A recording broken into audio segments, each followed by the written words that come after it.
Mladoženja. Sad ćete vidjeti šta je njezin dragi muž. Naravno u suradnji sa mnom. Sad ćemo mi tebi. Da. Vježbali smo ja i Dino. Mika, mogu ovdje Mika? Jeste svi tu? Ajmo, dođite. Ti su roditelji. Imate ovdje sa strane mjesta.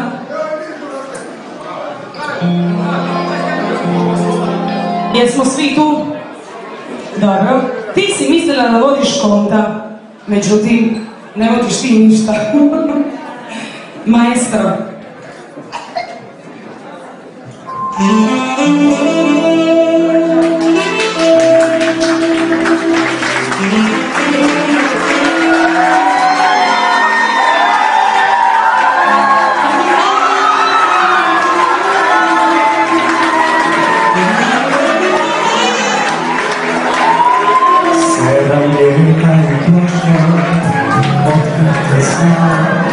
Danas kreći pred tobom, da te upitam i ne boli se me, sasvim sam siguran.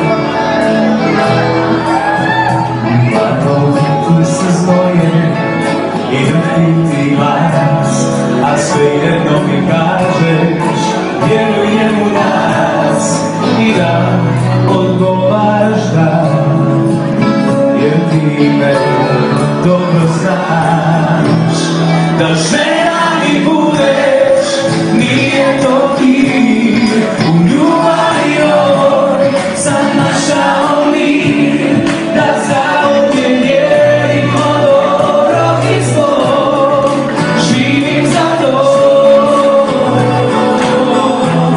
da na tvoju kosu mi miriše rad.